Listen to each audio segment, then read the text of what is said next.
Երբ որ իրավական գործընթացը զուգահեռ գնում է, ինչու է ամբիոնից քաղաքական նույն տեքստերը ասում, ինչի մասին նախընտրական շրջանում էլ ենք լսել։ Տեսեք, ես կարծում եմ, ինչի ասում, շատ ճիշտ հարց եք տալիս, ինչի ասում, էլ օրինակ երկրի փաստացի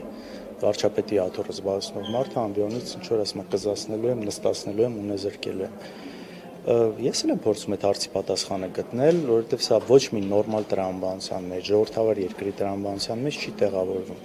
Երևի թե մտածում է, որ այդ իր խոսքը ունի սպառում, ունի ընկալում իր ընտրազանգվածի որոշակի հատվածի մոտ, այսինքն նրանց սրտով է դա, ու դրա համար դա ասում է։ Չի արդեն հրահանգավորում ունի, կներեք, ինքը թքած ունի, որ իրավական առումով այդ իր խոսքերը հետագայում էս իրավական գործընթացներով Եվրոպական դատարանի վեճերում լուրջ գործիք է լինելու մեր ձեռքում, ցույց տալու, որ սա քաղաքական հետապնդում է ամենաուղիղ ձևով։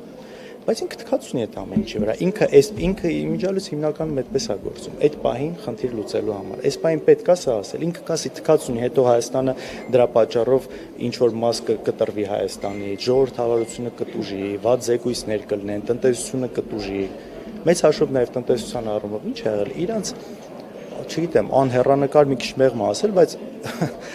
առնվազն անհեռանկար հիմար քայլերի արդյունքում այսօր շատ տնտեսվարողներ, գյուղացիներ ունեն խնդիրներ։ Ու ինչի պատճառով։ Հա, մեկ էլ գալի կանգնում ասում են, մենք սուբսիդավորում ենք այսքան միլիարդ դրամ, բայց այդ գումարը կարող ուրիշ տեղ չէ ուղղվել։ Այսինքն այդքան գումարը, որ դուք հատկացնում եք, հորդ տնից չես բերում։ Հարկատուների բյուջեի փողերն ես դուք բերում,